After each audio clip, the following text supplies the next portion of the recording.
Ancien Testament. Nombre, chapitre 22. Nous allons commencer au verset 7.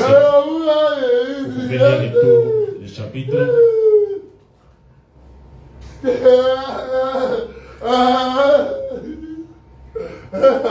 Nombre 22.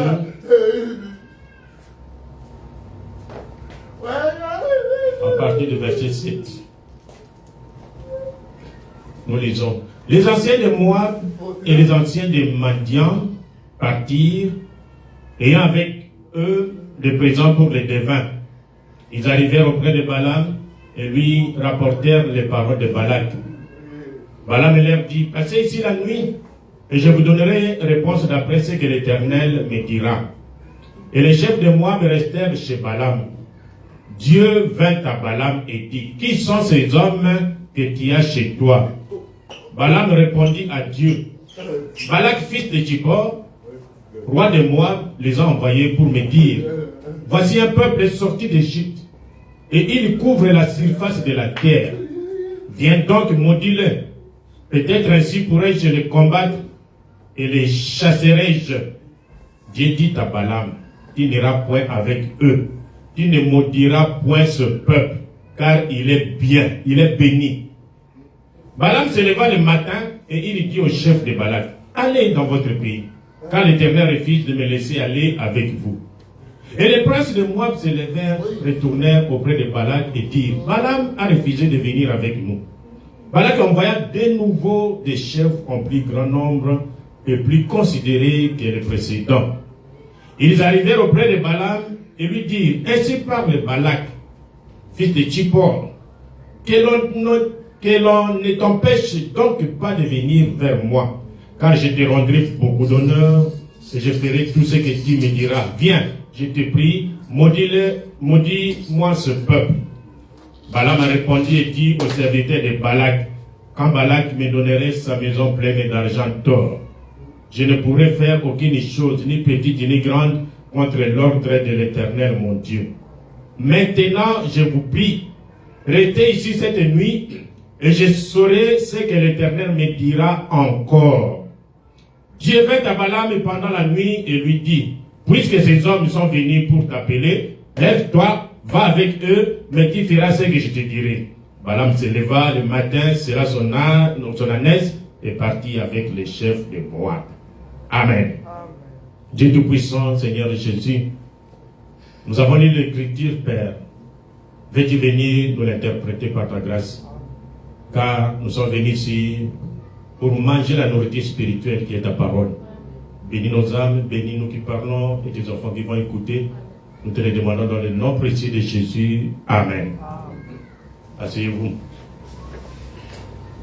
Comme nous avions promis la fois passée, nous allons prêcher sur arrive-t-il à Dieu d'échanger sa pensée au sujet de sa parole? Nzambe, le Dieu créateur, il a dit une chose et puis il change, il dit autre chose. Est-ce que Dieu peut le faire? C'est ça la question. C'est le prophète William Branham qui a prêché cette prédication. Amen. Et nous parlons ici du prophète Balaam. La Bible l'appelle devin. Devin dit Mbikoudi. Mais Balaam, c'est un prophète de Dieu. Un prophète reçoit la pensée de Dieu et il vient dire, ainsi dit le Seigneur. On ne juge pas ça. Et c'est comme ça. Et Balaam parlait avec le Dieu comme Moïse parlait avec Dieu. Amen. Et alors, nous avons lu le récit. Israël a quitté l'Égypte pour aller dans le pays de la promesse. Et ils étaient conduits par la colonne de feu. La colonne de feu, c'est Dieu lui-même. Nzambe a donc conduit le Banaï. Quand il arrive dans un endroit, on voit que la colonne de feu est stationnaire et télémise au bouger, allez. À Fandi, ils font des Milakonabango, tout ça, et ils se reposent. Si c'est même 2 mois, ils regardent simplement la colonne de feu. Et Moïse.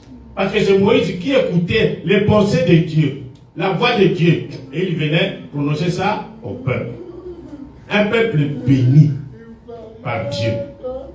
La Bible dit, quand Dieu bénit, il bénit. Personne ne peut maudire, qui qu'il soit. Amen. Même les parents ont le droit de vous maudire. Et cela arrive si vous désobéissez à la parole de Dieu. Amen. Mais si vous êtes dans la volonté de Dieu, même si les parents vous maudissent, ça ne fera rien. Mais ne soyez pas rebelles. Quand vous êtes rebelles envers les parents, quand ils vont vous maudire, et vos joyaux. Parce que c'est le pouvoir que Dieu leur a donné. Amen. Et alors le peuple béni est béni. Tel que vous êtes là, quand Dieu dit que vous êtes sauvés une fois pour toutes. Amen. Vous marchez même au Bethil Bako, vous perdez simplement comme le grand roi David, la joie du salut. Vous allez commencer à poser des questions au Seigneur. Ah Seigneur, c'est seulement la joie qui vous quitte. Mais le fait d'être sauvé, au sobikinayo. Amen. Mais quelqu'un qui est sauvé ne va pas faire l'esprit à que le gouvernement Masanga voir ceci fait. Non, il ne fera pas ça. Parce qu'il est sauvé. Amen. Et ce peuple, en route, la colonne de feu. Ici, nous parlons de Balak. Avec Balaam. Balak, c'est le roi de Moab. Moab, c'est le fils de Lot. Quand Lot était sorti, sa femme est restée une statue de sel parce qu'elle voulait retourner à Sodome alors que Sodome brûlait. Et alors cet enfant, Lot a eu cet enfant avec sa fille, sa propre fille. Il s'appelait Moab. Il a construit, en tout cas, une grande ville fortifiée. Ils étaient des religieux parce que moi, papa Nabango, c'est l'autre qui était le neveu d'Abraham. Il priait le même Dieu avec Abraham. Il avait le même Dieu comme les enfants d'Israël. Alors, Israël était son frère. Un déconnaillé. Les enfants qui sont sortis d'Abraham. Alors, quand il venait pour aller dans le pays de promesses, la colonne de feu savait que non, le pays de Moab se trouve là. Colonne de feu Ponika Gawana, nous allons passer par le pays de Moab. Ah, le roi Balak, quand il a vu comme ça, ce peuple qu'on a entendu, quand il passe, il tape, il tue, il détruit. Mais s'il passe ici dans notre pays, c'est lui. Elle n'avait pas de prophète, Moab. Alors ils se sont dit, non, non, non, non. Il y a un prophète Balaam. On doit aller le chercher. Parce qu'ils savaient que ce prophète, quand il disait la chose, arrivait. Même tombé à ce prophète, qu'il vienne, qu'il maudisse ce peuple, et comme ça nous aurons, quand il sera maudit, nous aurons la possibilité de les avoir, de les tuer, de les chasser. Ils sont allés, le roi a envoyé les émissaires avec de l'argent, de l'or. Viens, le roi t'appelle. Alors notre attention ici, c'est quoi? Arrive-t-il à Dieu quand il prononce la parole? Quand il prononce sa pensée? Qu'il change encore ce qu'il a dit? Les gens, les émissaires sont venus, comme il n'y a pas Balaam, le prophète. Et le prophète dit, je ne peux rien faire, ni grand, ni petit, sans demander d'abord l'Éternel, mon Dieu. C'est ça le prophète. Et quand ils sont arrivés, il est Ayami Bango bien, oh, soyez, mais quelle nouvelle, oh non, ça va, nous venons de la part du roi, tu vois, oh, le roi a vraiment besoin de toi. C'est vrai, mais moi je suis prophète. Je vais demander à Dieu. Amen. C'est ce qu'un enfant de Dieu fait toujours. Vous voulez faire quelque chose, demandez d'abord à Dieu. Ce que vous voulez faire, c'est la volonté de Dieu, parce que nous allons parler ici de la volonté parfaite de Dieu et de la volonté permissive de Dieu. Moukano. Donc la volonté de Dieu, c'est ça. Mais parce que Dieu insiste. Ah, nous avons attendu moi, c'est comme nous les parents. Non papa, je vais aller avec mes amis. Je dis mais ma fille, n'y va pas. Moi j'aime passer de compagnie. Non papa, on nous a dit ça à l'école. Ta propre volonté c'était que l'enfant n'aille pas avec les autres. Mais comme l'enfant insiste, on t'a dit non, il est avec ses amis, il part. Ça c'est la deuxième volonté. Va venir une volonté permissive. Amen. Et alors l'homme de Dieu, il est allé la nuit Il est allé prier. Dieu, le créateur, le Dieu de Moïse, le même Dieu d'Israël, est descendu. Il dit, Balaam, mon serviteur, qu'est-ce qui se passe? Dieu aime toujours poser des questions. Pourtant, il connaît toutes ces choses. Il a vu les gens qui sont venus chez Balaam. Il les connaît. Mais il vient dire, Balaam, qui sont-ils? Oh non, le roi Balak les a envoyés pour me chercher, pour aller maudire le peuple qui est sorti d'Égypte. Ils sont tellement terribles, ils sont en train de détruire partout. Écoutez la volonté parfaite de Dieu.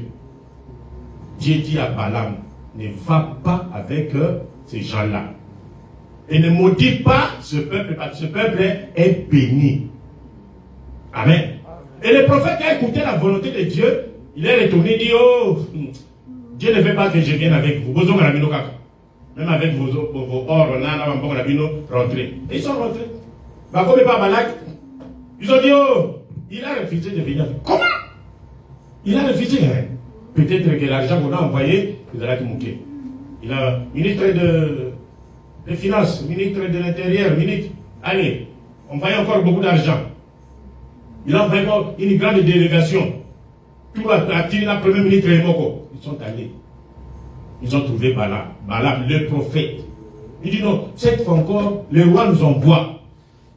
Ne refuse pas parce qu'il va te donner beaucoup d'honneur. Mais lui, il est prophète. Il a prononcé la parole, même si le roi me donnait sa maison remplie d'or et d'argent. Je n'irai pas tant que l'Éternel, il ne me dira pas. Voilà maintenant l'erreur. Parce qu'on l'appelle prophète mercenaire. Dans son cœur, il avait besoin d'argent. Quand ces gens sont venus, ils pouvaient simplement dire que mais vous êtes venus sur la porte passée. Dieu a refusé. Je ne peux pas. S'il refusait comme ça, Makamobé Ngaki, et c'est la Kawan. Mais il a regardé.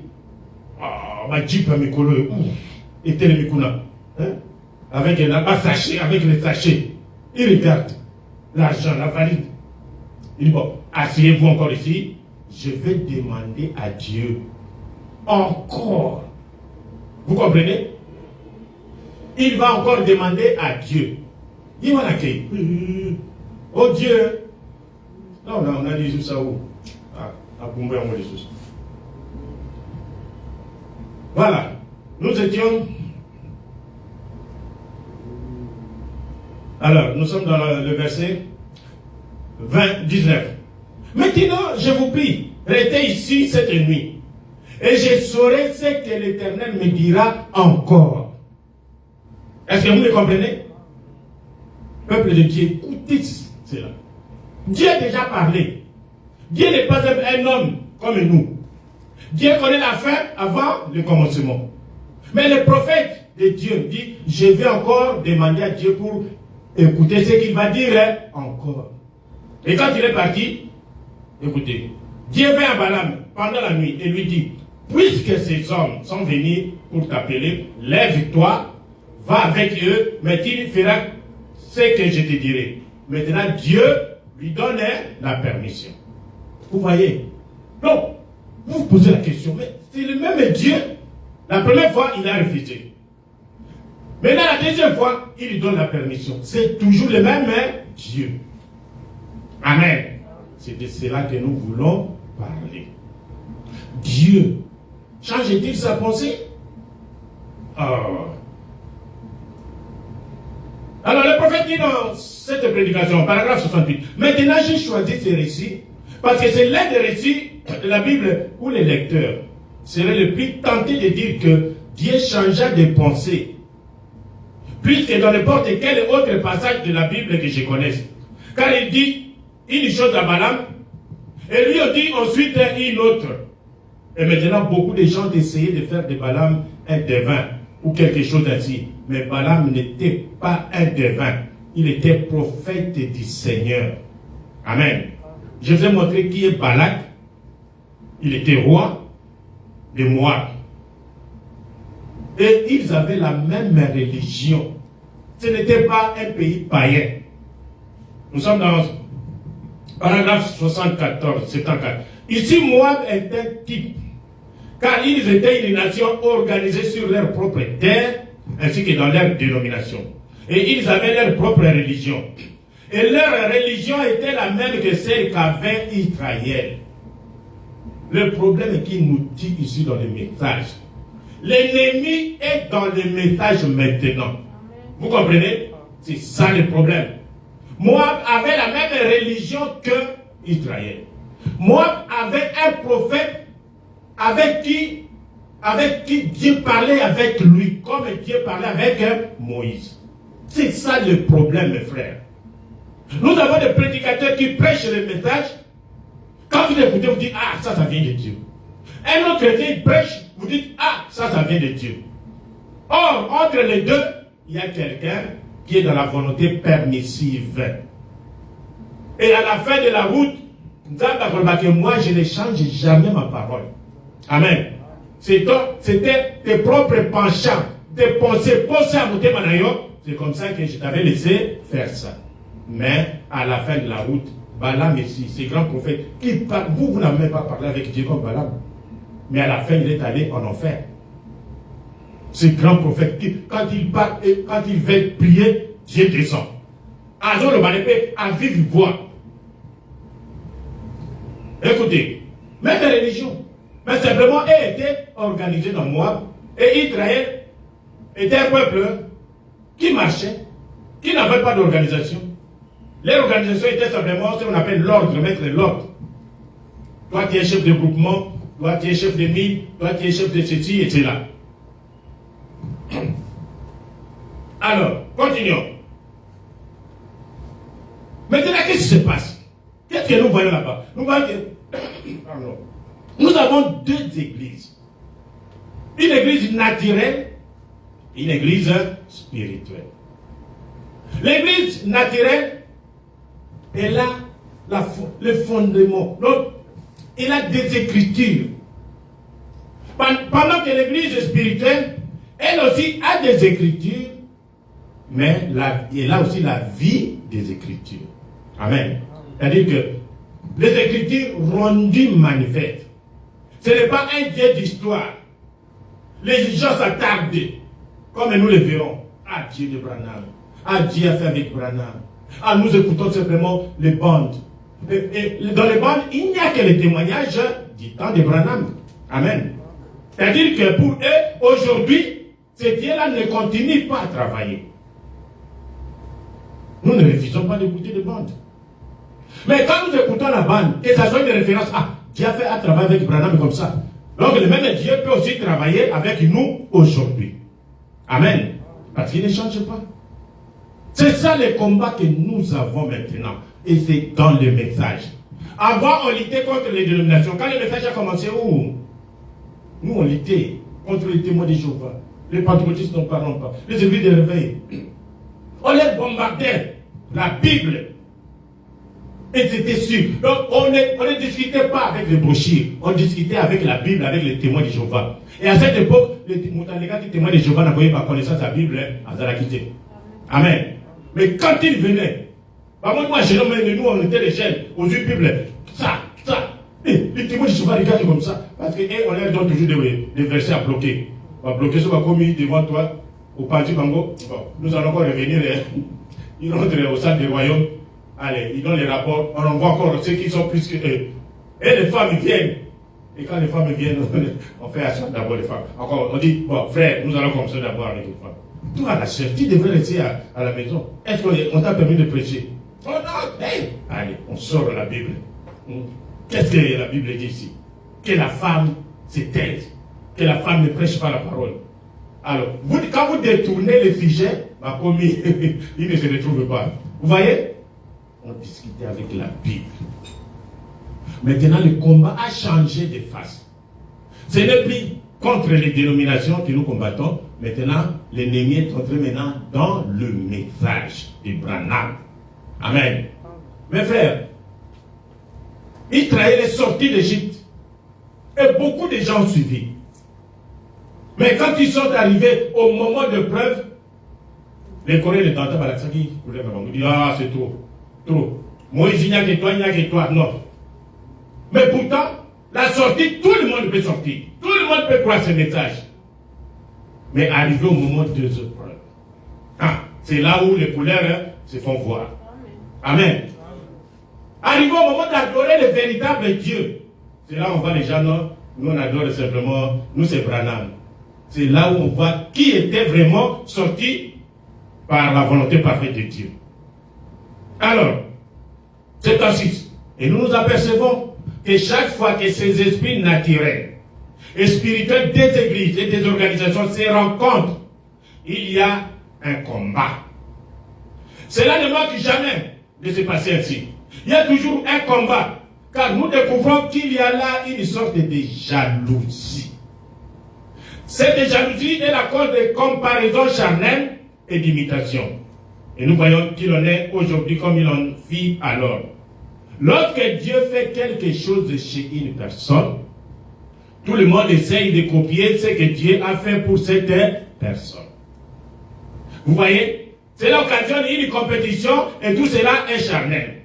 Et si notre camp ne peut pas aboutir, obtenir des résultats spirituels, il obtient alors par le pouvoir politique ou substitue quelque chose pour soulever l'esprit des gens afin d'attirer les disciples derrière eux. C'est ça la jalousie. Caïn était jaloux de son frère Abel parce qu'Abel était spirituel. Il a donné son offrande et Dieu a agréé son offrande. La jalousie est née dans son frère Caïn, jusqu'à tuer son frère. Les gens s'entretuent aujourd'hui à cause de la jalousie, mes frères. Aujourd'hui, cette jalousie est entrée même dans les familles. Votre propre sœur, Azumoubaï, toi, ton air n'est pas encore arrivé, tu es jalouse de ta propre sœur. Il y en a par exemple dans la boîte, il va prendre des fétiches, ce manganga, à quoi qu'il a mon ingata, comme là ou bien des gars. Pour que l'homme refuse sa propre sœur. La jalousie. Amen.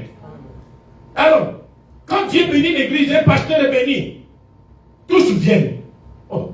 Au lieu de poser la question, comment tu as travaillé, comment tu as fait pour que Dieu te bénisse, il regarde, il rentre encore chez nous. On a vécu ça. On a vécu ce qu'on appelle une guerre froide dans les messages. Si la montagne, Dieu nous bénissait. Et les autres ont regardé, au lieu de venir, frère, pasteur, comment tu as travaillé, non. La jalousie naît. On donne des lois, il ne faut pas manger ceci, et nous allons prier pendant 3 jours, il ne faut pas toucher la femme. Et ça n'a rien abouti. Pour Dieu, venez à son nom. Quand Dieu choisit un homme, il ne le changera jamais. Personne ne remplacera cet homme-là, qu'il soit sage, qu'il soit intelligent, qu'il soit ignorant, un campagnard, un chasseur. Dieu l'a choisi et il s'arrêtera comme ça. Moïse, il y a beaucoup de gens qui parlaient couramment. Mais Moïse avait les Likoukouma. Pharaon. Et vous savez quand vous causez avec lui, il y en a où il appelle à la place. Vous voulez qu'il puisse prononcer la parole, mais lui, il tarde encore. Même si tu l'aides pour arriver, lui continue toujours à arriver. Mais Dieu pouvait choisir d'autres.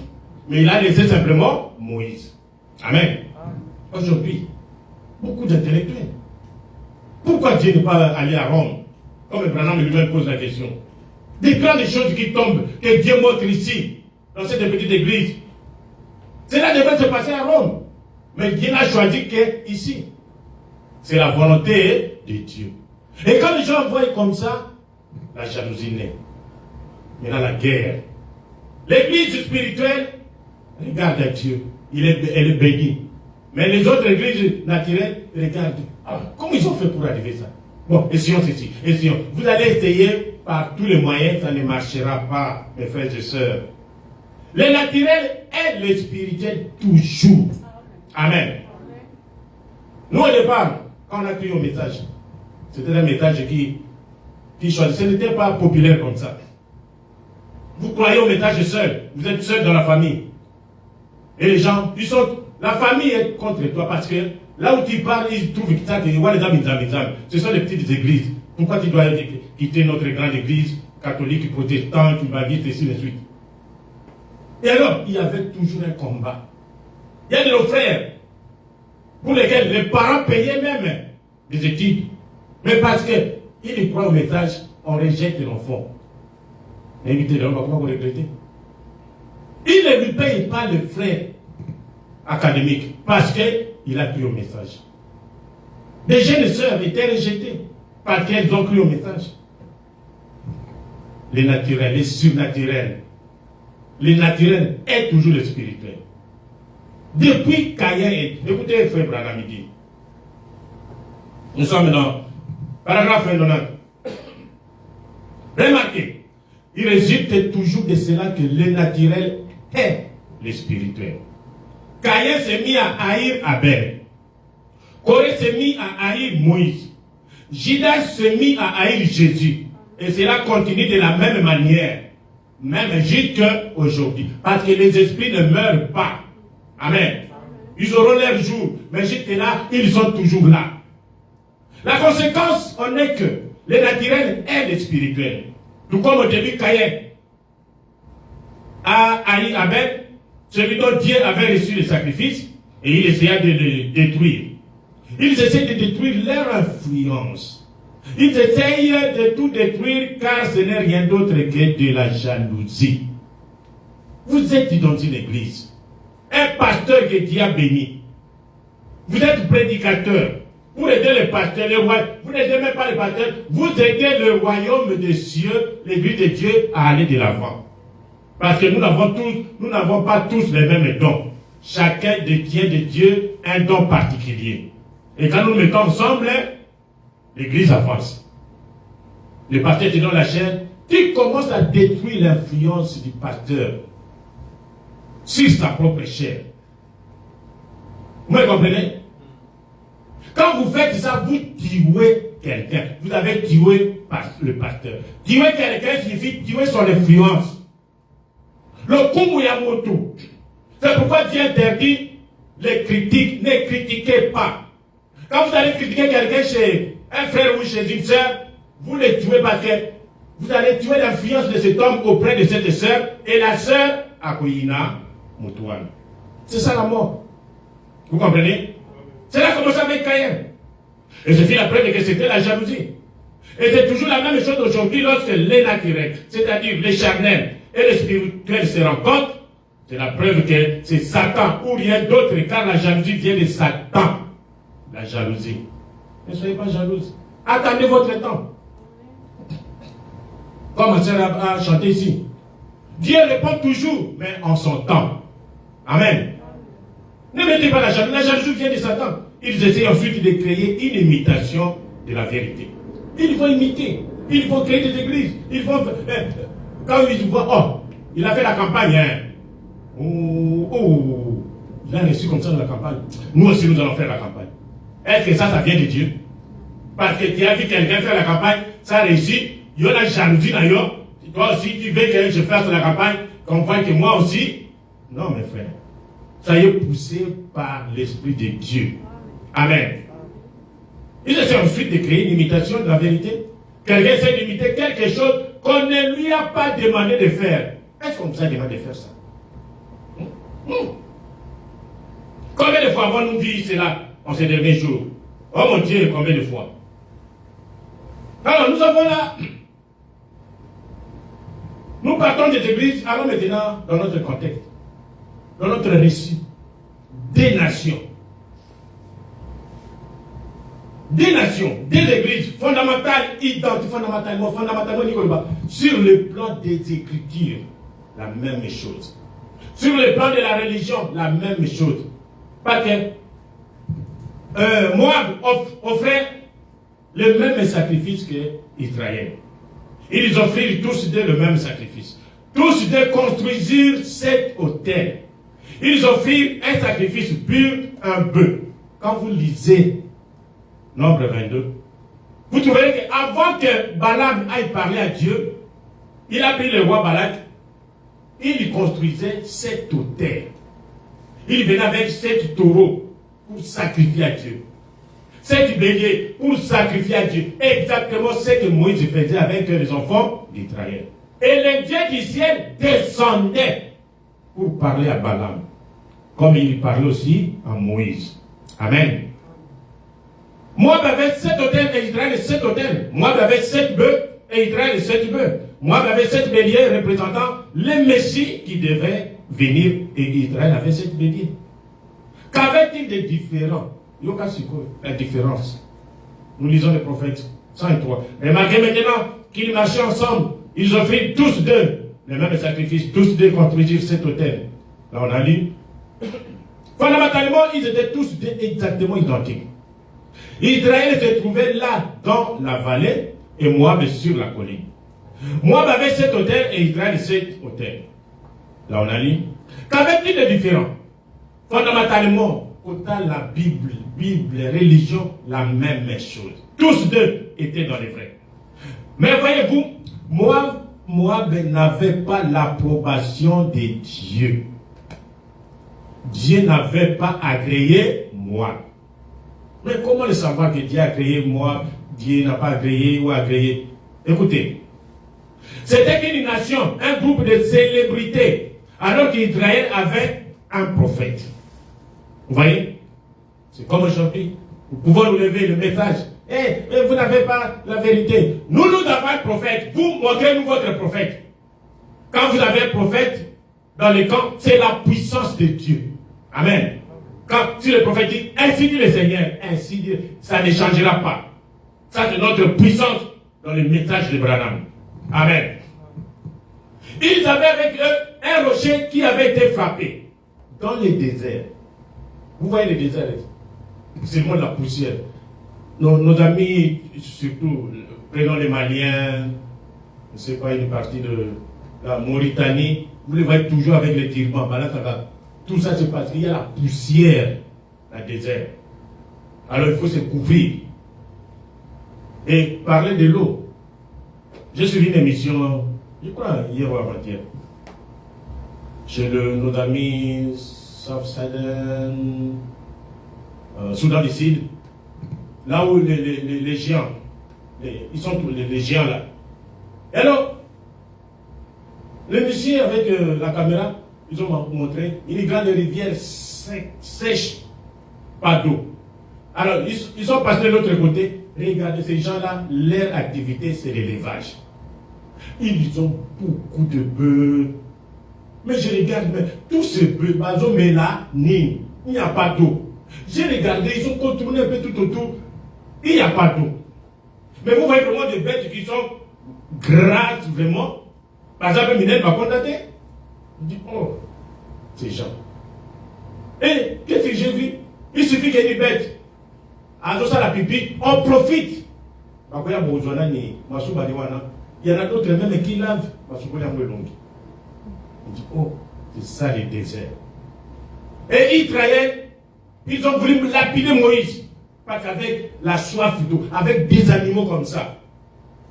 Et Dieu a dit, va, frappe les rochers. Les rochers, là où il n'y a même pas espoir d'avoir d'eau. Et les rochers se trouvent encore où? Dans les déserts. Moïse dit, frappe, l'eau sort. L'eau qui est sortie là-bas, ce n'est pas comme une bouteille, c'est toute une grande rivière. Et la Bible dit que ces rochers n'ont jamais abandonné Israël. Chaque fois que c'est Israël qui était devant et les rochers étaient derrière. Les rochers suivaient les enfants d'Israël. Amen. Alors, ça c'est la preuve que Dieu a approuvé son peuple. Vous voyez la différence? Chez moi, ils étaient déjà organisés, ils avaient l'air robinet, tout ça. Mais avec un miracle comme ça, Dieu a approuvé Israël. Quoi encore? Vous avez un rocher frappé. Ils avaient une colonne de feu. Ouh, c'est tout ça, la colonne de feu. La colonne de feu sur dessus. On ne peut pas imiter ça. Imitez vos photos comme vous voulez. Mais, voir la colonne de feu descendre du ciel comme ça.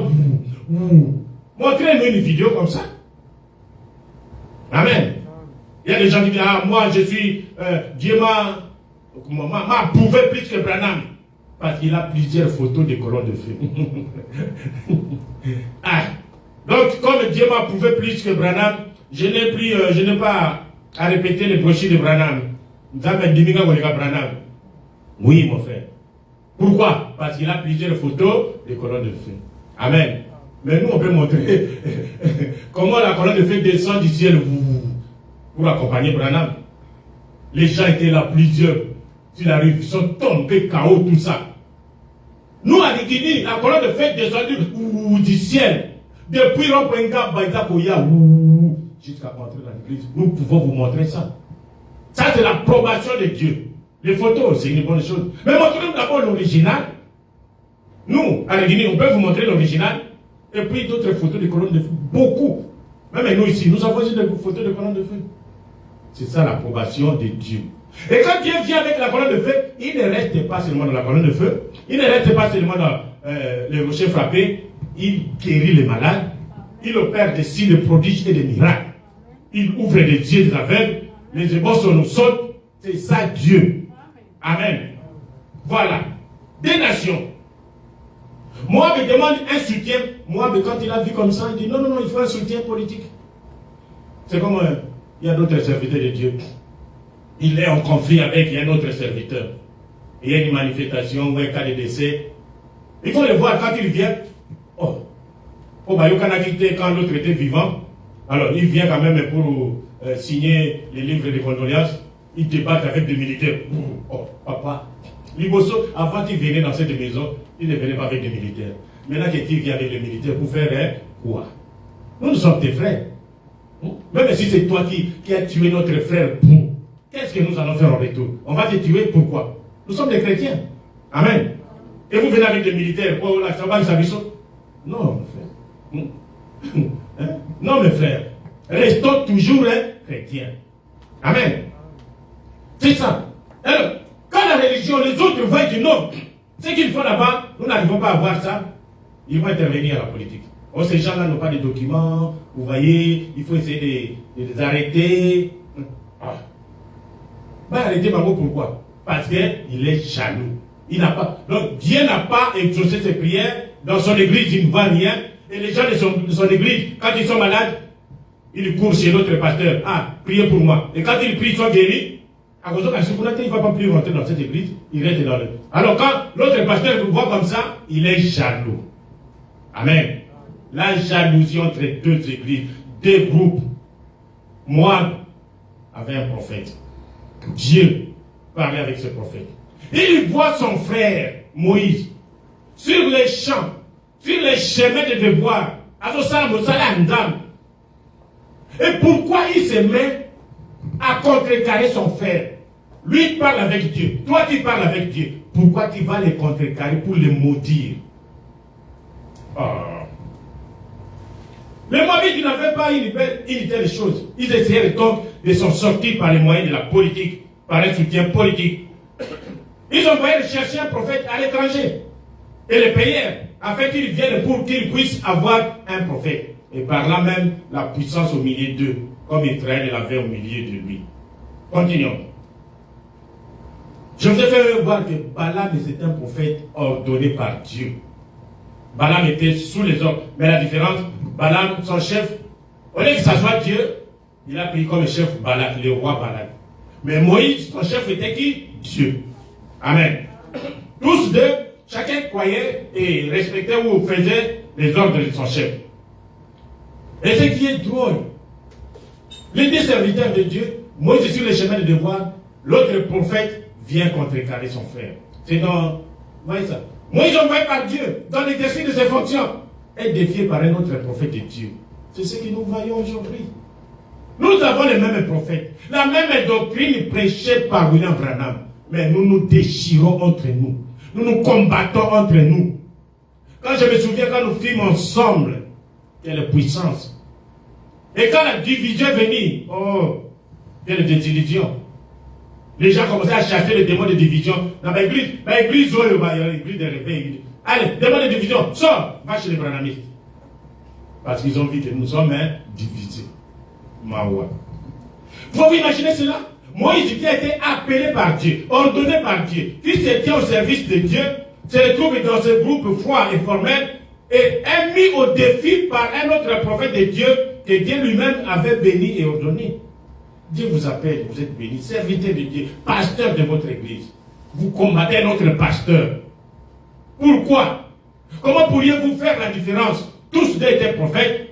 Dieu avait parlé aux deux prophètes. Il y a des pasteurs. Moi j'ai prié, Dieu m'a parlé. Moi j'ai prié, Dieu m'a parlé. Mais oui, mon frère, tous étaient des hommes spirituels, tous étaient des prophètes, tous avaient été appelés. Moïse était là, accomplissant exactement son devoir avec une colonne de feu qui se renouvelait chaque jour devant lui. L'Esprit de Dieu était sur lui et il accomplissait son devoir.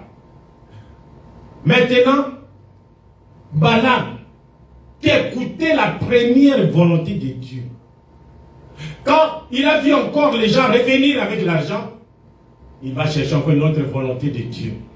Quand vous lisez, Dieu lui a dit, va. Le même Dieu qui l'envoie, va. Balaam monte sur son millet. L'ange de l'Éternel vient avec l'épée devant Balaam. Et c'est le millet, le cheval. Le cheval, quand il a vu qui a coincé, il était coincé le pied de Balaam contre le mur. Parce qu'il a vu l'ange avec l'épée et le cheval fouillait. Mais Balaam, tellement que ma calcul l'équipe à mon tour, quand j'aurai cet argent qu'on va me donner, je vais acheter des villas, même le petit porteur là pour commencer à... Il ne voyait pas l'ange de l'Éternel. Mais l'animal voit l'ange de l'Éternel. Ah, il a esquivé, il a même frappé l'animal. L'animal part. L'Éternel, entre un petit chemin comme ça, se mit là-bas avec l'épée à la main. L'animal vient. Mais toi, qu'est-ce qui se passe? L'animal voit la mort. Mais Balaam ne voit toujours rien. Pourtant, c'est Dieu qui lui a dit, va avec ces gens. Le même Dieu vient encore avec l'épée. Pourquoi Balaam a refusé la première parole de Dieu? La première volonté parfaite de Dieu. La Bible dit que Dieu ne ment jamais. Amen. Mais quand vous, hommes, Dieu parle d'ici, comme le prophète lui-même dit, Balaam est rentré encore demander à Dieu. Il dit peut-être que Dieu est embrouillé. Écoutez, hein? Peut-être que Dieu est embrouillé, il avait beaucoup de dossiers, il a embrouillé. Laissez-moi aller demander encore. Un homme qui était prophète de Dieu.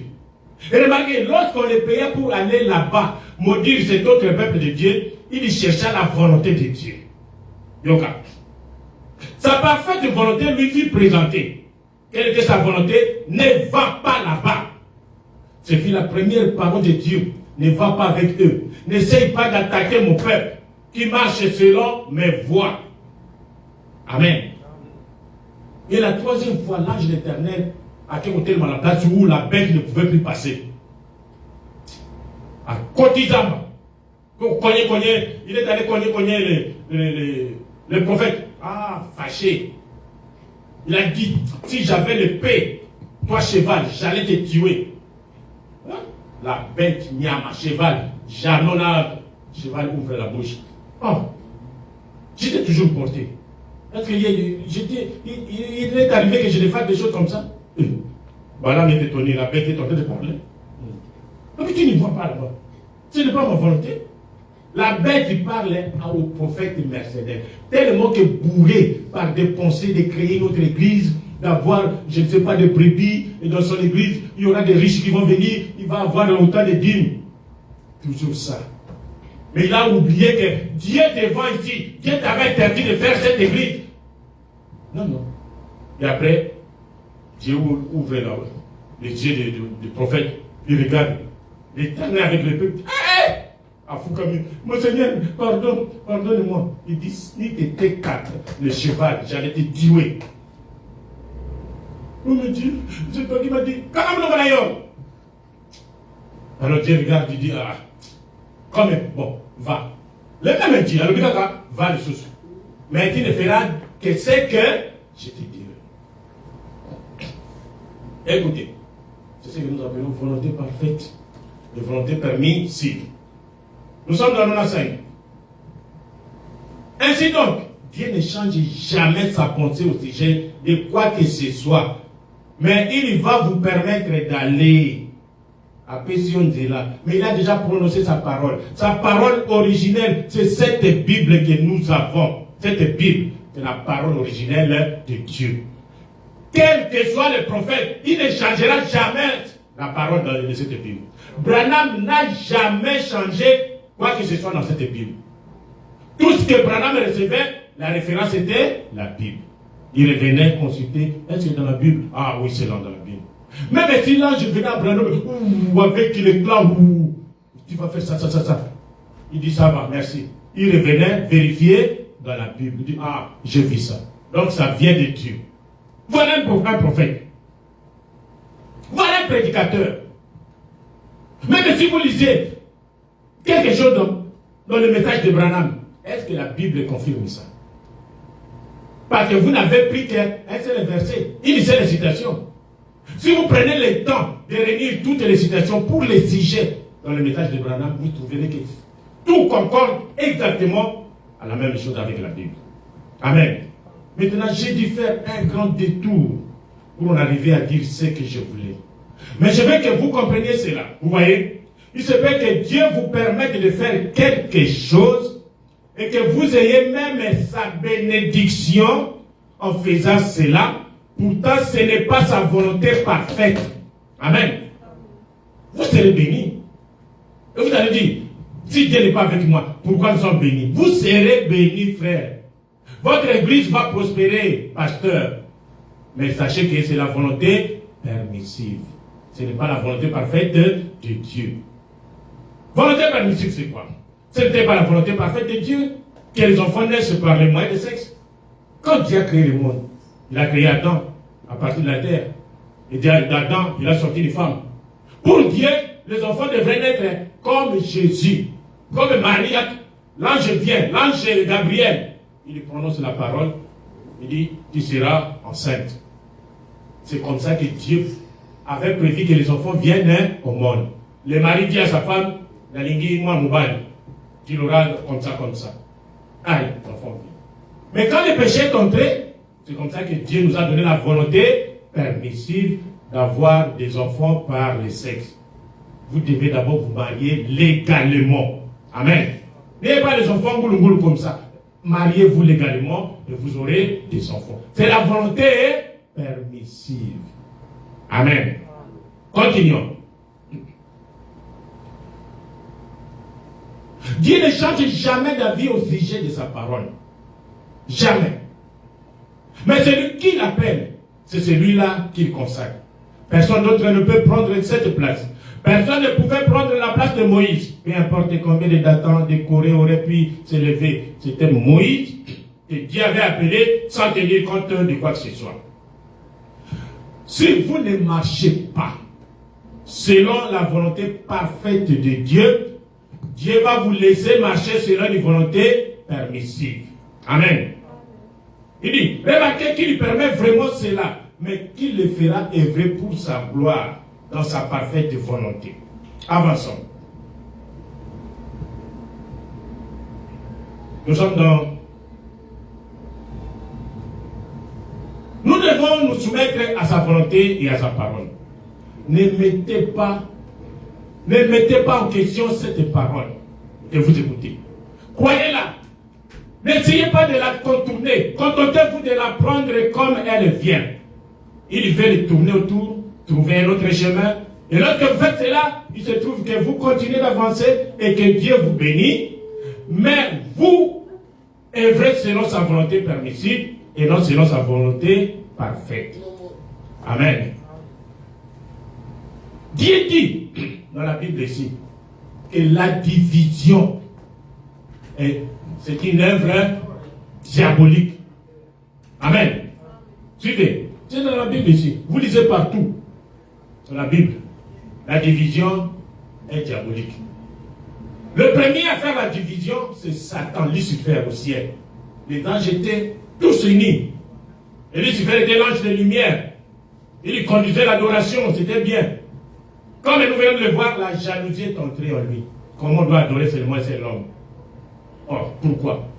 Il a commencé des prédications contre Dieu, contre Michael.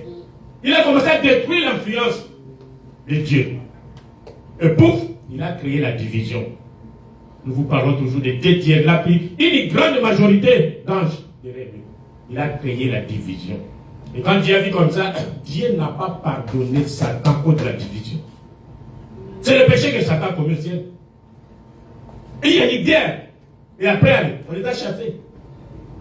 Et depuis l'homme, dans toute la Bible, la division, c'est une œuvre du diable. Même dans la famille.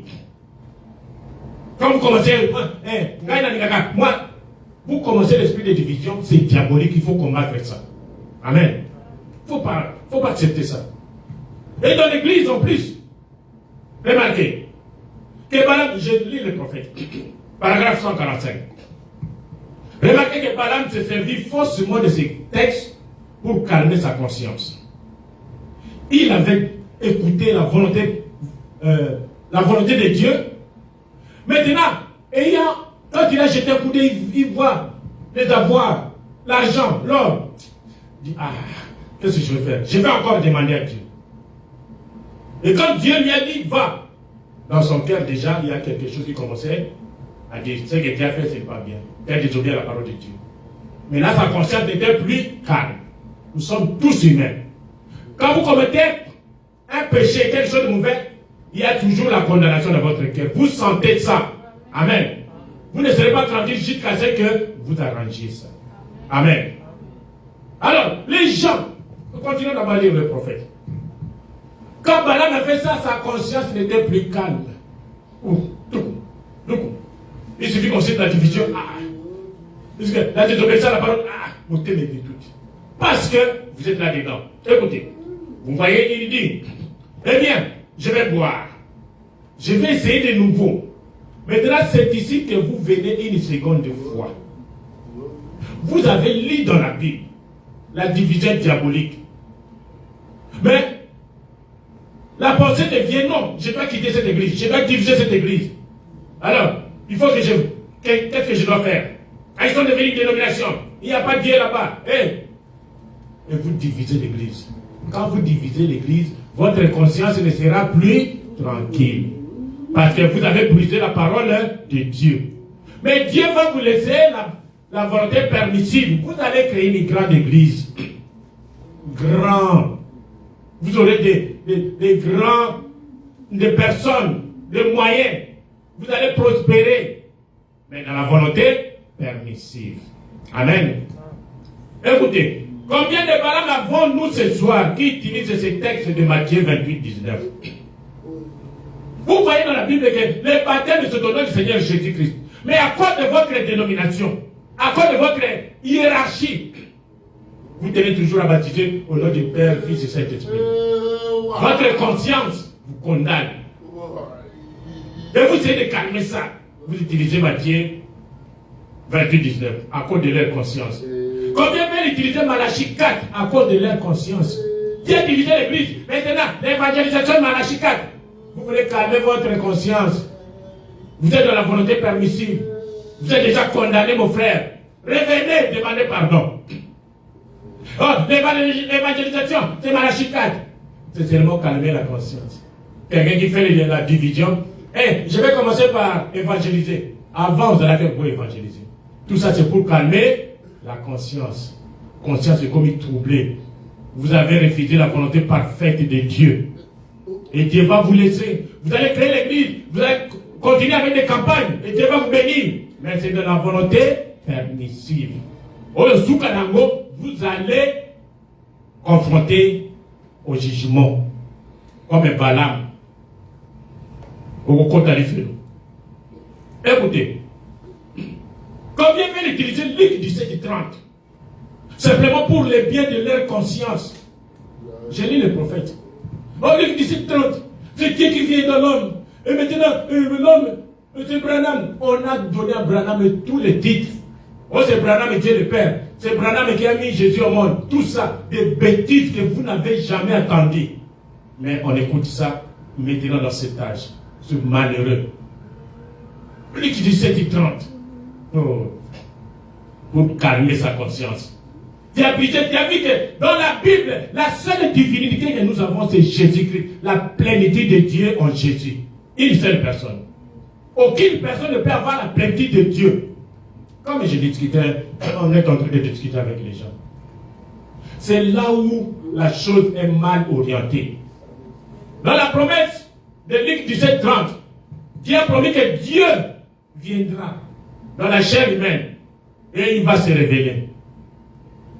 Dieu dans la chair humaine, nous croyons à ça. Mais quelle est chair? Ce n'est pas la chair de Branham, c'est la chair de son église. Il y a quelqu'un qui dit, est-ce que c'est l'église spirituelle, l'église, comment on appelle? L'église universelle, c'est l'église. Non. Quand Branham prêchait, les gens qui étaient là-bas, quand vous les mettez ensemble, ils ont la chair, 16 éléments. Amen. Et Branham voyait la colonne de feu sur cette sœur, sur ses frères. C'est ça la révélation des fils de l'homme. Voilà combien veut se servir de ces choses, disant, eh bien, je vais vous dire quelque chose, je crois qu'ils sont tous dans la confusion à ce sujet. Balaam essaie de nouveau à demander à Dieu. Balaam, qui essaie de dire, c'est ce que je vous ai dit. Paragraphe 146. Et nous voyons aussi Balaam, qui essaie de dire, Dieu s'est peut-être embrouillé. Ça c'est le prophète. Hein? Il a écouté bien la volonté, la première parole de Dieu. Prédicateur, vous avez déjà lu dans la Bible la première parole de Dieu, même dans le message de la division diabolique. Mais, il revient, Dieu peut être embrouillé. Je vais essayer de nouveau pour voir ce qu'il dit. Cependant, Dieu connaît votre cœur. Vous voulez qu'on vous appelle le révérend? Vous voulez qu'on transporte la Bible pour vous? Dieu connaît votre cœur. Remarquez que Balaam s'est servi faussement de ce texte à cause de sa conscience. Car il voulait vraiment cet argent. Il voulait cette position de dignitaire. Il voulait ce travail. Il voulait obtenir cette position afin d'être considéré comme le docteur tel. C'est pourquoi il dit, je vais essayer de nouveau. Vous allez prier. Dieu va vous donner même les noms de l'église. J'ai prié. Dieu m'a donné les noms de l'église. C'est bien. Mais vous êtes dans la volonté permissive. Amen. Dieu vous accorde alors sa volonté permissive, sachant ce qui est dans votre cœur. Il vous accorde pourtant sa volonté permissive. Il sait cela. Vous dites, eh bien frère Branham, j'ai fait ceci et cela. Cela ne me dérange pas. Dieu me bénit chaque jour. C'est bien. Dieu va vous bénir. Ça c'est bien. C'est l'église qui débute sous le coup de Christ dans le message du temps de la fin. Un prédicateur qui se dispute avec son pasteur. Pouf, je vais aller créer l'église. Mais vous êtes dans la volonté permissive. Les gens les supportent, j'ai dit le prophète. Influence c'est un autre paragraphe 112. Vous pouvez corriger des gens sur un point quelconque, ou leur parler de leurs mauvaises actions. Ils quitteront l'église. Ils ne veulent pas aller vers quelqu'un. Si vous dites aux femmes qu'elles ne devraient pas avoir les cheveux courts, elles disent, eh bien, j'irai à un endroit où on peut le faire. Les femmes. On corrige les femmes. Ah, il ne peut pas ici. Ah, les messages, vous exagérez aussi. On exagère en quoi? C'est le Saint-Esprit dans vous. Nous prononçons simplement la parole. On vous corrige. Quand vous ne voulez pas, ah, je vais quitter. Vous allez quitter Dieu pour aller où? Auprès du diable. Parce que la parole de Dieu reste la parole de Dieu. La Bible dit que la femme ne coupe pas ses cheveux et ça arrêtera comme ça. Comme j'aime mon pasteur, l'ancien. Il dit, il y a des enfants, à notre époque, il y a des écoles qui sont autorisées de couper les cheveux. Que vous soyez femme ou homme, coupez les cheveux. Alors les sœurs qui étudient dans ces écoles, venez voir le pasteur Kalou.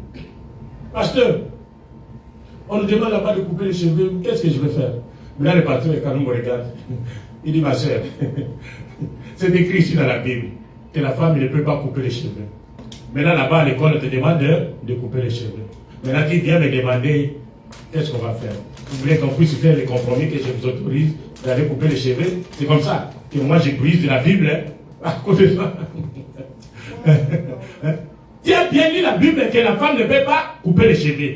Tu arrives là-bas, on vous dit que non, la femme doit couper les cheveux. Mais jugez sur vous-même. Amen. Qu'est-ce que le pasteur a fait là-bas? Que le pasteur aille voir le préfet. Écoutez, c'est votre combat. Vous devez lutter. Amen. Priez, le Saint-Esprit va vous conduire. Mais ne coupez pas vos cheveux. C'est Jean. Je suis dans le messager du soir, paragraphe 141. Ils établissent une petite tradition. Que ce soit Dieu qui l'ait établi ou pas. Et nous sortons. Ensuite, vous savez, nous avons un petit groupe qui nous suit. Et on arrache du corps principal de l'église, c'est juste. Au lieu de venir et de prier pour résoudre les problèmes et permettre au corps d'aller de l'avant, nous faisons ces choses, que cela édifie ou pas. Si vous avez la vérité, restez avec la vérité, c'est tout à fait juste. Mais que ce soit d'abord une vérité biblique. il se fâche. Il prend un corps, du corps central de l'église, il part. On va, il y a un pasteur dont on a parlé. Lui, cette église, c'est toujours la division. C'est toujours la division. Mes frères, Dieu reste Dieu. Dieu ne changera pas sa parole à cause de vous. Nous serons jugés. Ensuite, ils vont organiser, comme je l'ai dit, des campagnes d'évangélisation. On a mis sur la Bouba, les gens qui ne connaissent rien. Mais nous, on voit déjà. Mais comme c'est Dieu, on laisse à Dieu faire la chose. Amen. Prenez garde à ce que vous faites.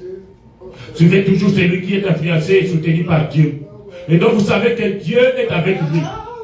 Par conséquent, nous voulons la croix. Nous voulons Christ maintenant, pendant que nous le pouvons. Ne soyez pas influencés par un homme qui peut peut-être descendre plus de potage. Ne vous laissez pas influencer par un homme qui vous offrirait une meilleure voiture ou une plus belle maison. Beaucoup de pasteurs ont dicté des églises comme ça.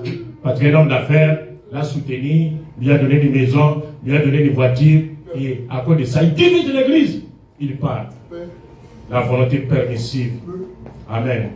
Vous femmes, moi je porte les shorts. Vous regardez bien dans la Bible. Dieu interdit aux femmes de porter des shorts. Mais vous portez quand même les shorts. Oh non, c'est l'été, il fait chaud. Vous portez ça la ligne. Je fais ceci et cela ne me dérange pas. Je sais que ma foi est en Christ, non dans ce que je porte. Votre corps, c'est le temple du Saint-Esprit. Quand vous croyez à l'intérieur, cela doit se manifester à l'extérieur. Si cela ne se manifeste pas, ce qui est à l'intérieur est faux. Ce n'est pas Dieu. Une femme qui sort avec des shorts, avec seulement les soutiens. Dommage. Un tas de petites Jézabel maquillées. Vous voyez, pourtant Dieu vous fera prospérer. Vous allez prospérer. Dans l'église, il faut les voir. On a vu des grandes stars. J'ai regardé une hier. Quand elle a commencé, des chansons qui bénissaient. Elle était quand même un peu naturelle. Maintenant que Dieu l'a bénie. Elle est en train de chanter pour Dieu. Dieu va vous bénir, vous allez prospérer. Mais sachez que vous allez rendre compte un jour. Qu'allez-vous faire? Vous allez créer une pierre d'achoppement, comme le fit Balaam, devant chacune des autres femmes. La Bible dit que tu ne tueras pas. Mais moi, j'ai dit que celui qui se met en colère sans raison contre son frère a déjà tué. La volonté parfaite de Dieu, tu ne tueras pas. Mais quand tu te mets en colère contre ton frère, ta soeur, il a déjà tué. Amen. La Bible dit, ne tuez pas. Mais il y a des femmes qui vont avorter quand même. Il y a des frères et sœurs qui avortent. Les frères autorisent. Oh, sœur, il faut avorter. Qu'est-ce qu'on va faire? On va demander pardon. La volonté parfaite de Dieu, ne tuez pas. Mais toi, tu tues. Même un avortement, c'est une tuerie. Ne le faites pas. Vous prenez des pilules. Oh, ici, nous, à l'école, on nous donne des pilules, mais on autorise d'aller faire la débauche. Vous n'êtes qu'une païenne, vous n'êtes pas une fille de Dieu. Vous allez prendre des pilules. Une sœur qui prend des pilules.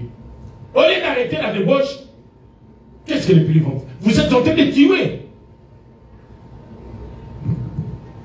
Là, au village, on fait les lavements. Au Tongo, là, ici, ça modèle pour tuer les fétiches que vous êtes allés même chercher dans les péchés. Tu ne commettras pas d'adultère. Mais moi, je vous dis que quiconque regarde une femme ou la convoiter a déjà commis l'adultère dans son cœur avec elle. Mes frères, nous allons terminer. Il y a l'oppression. Les nuages d'une civilisation dévastatrice sont suspendus au-dessus de la terre. Partout, c'est le péché et la débauche. Nous vivons une époque terrible où règne la méchanceté. Les gens ne vont à l'église que pour la forme. Les gens vont à l'église pour essayer de cacher leur bassesse, leur péché. Ils fuient à l'église. Au lieu de se convertir, au lieu de suivre la volonté parfaite de Dieu. Parce que Dieu ne changera jamais sa pensée au sujet de sa parole. Amen. Des chrétiens qui boivent, ils filment, ils jouent à l'argent. Les femmes s'habillent d'une façon immorale, portant en public des vêtements qu'elles ne devraient même pas porter dans leur cabinet de toilette. C'est horrible aujourd'hui. Vous voyez, les filles sur la route en caleçon et puis on soutient. Point très.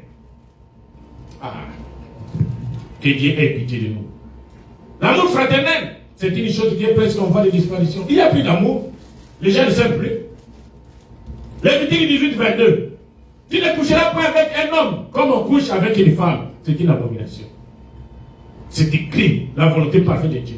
Mais combien de jeunes gens qui s'habillent aujourd'hui à faire des bêtises, d'homosexualité.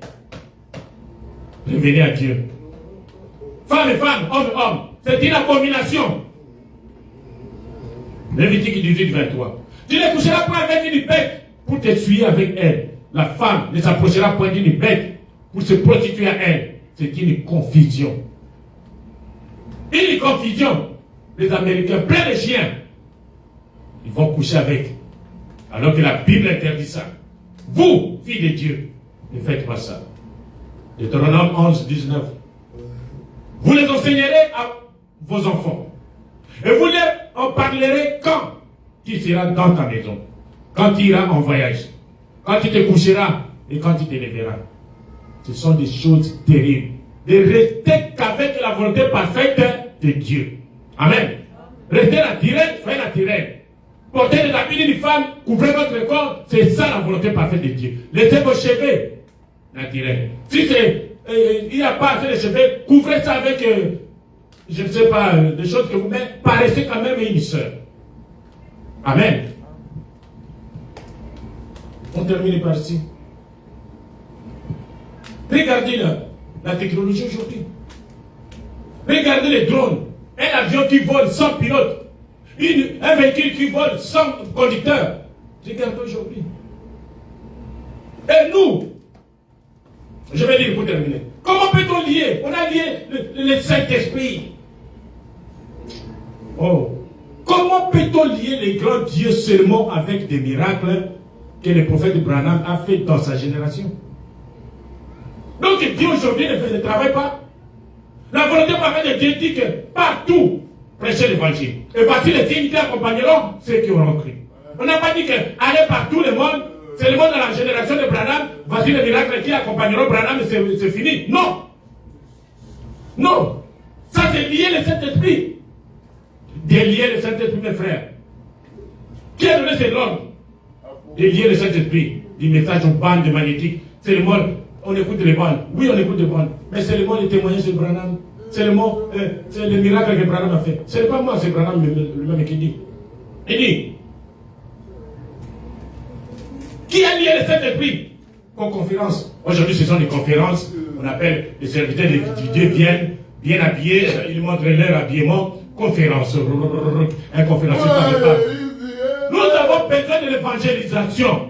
Nous avons besoin d'un Dieu qui descend, qui guérit les malades, qui sauve les pécheurs. C'est ce que nous voulons. Amen. Aujourd'hui, tout le monde ne sait pas. Pour les réunions de ministres. La réunion de ministres, oui. Mais vous êtes évêque. Les réunions de ministres, ça va. Mais prouvez-nous que Dieu est avec vous. Prophète Branham, nous sommes où?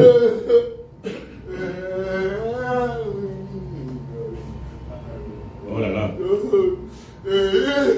J'ai mis ça pour terminer. Nous vivons ce soir à 1 million de kilomètres en dessous de notre privilège. Le privilège dont les chrétiens doivent jouir. Écoutez. Mais nous cherchons à regarder derrière pour voir ce que Moody a dit. Ce que Sankey a dit. Ce que Finney a dit. Knox, Calvin, certains d'entre eux. Ce qu'ils ont dit était bien. C'était pour leur âge. Mais nous continuons. Amen. Ce que Branham a prêché, le miracle que Dieu a fait avec Branham, c'est bien. Il est l'exemple. La gemme agitée pour nous. Mais nous continuons avec le même Dieu. Amen. Dieu ne s'est pas limité avec Branham. Dieu continue avec son église. La plénitude de Dieu aujourd'hui, c'est dans la chair humaine qui est son église. Amen.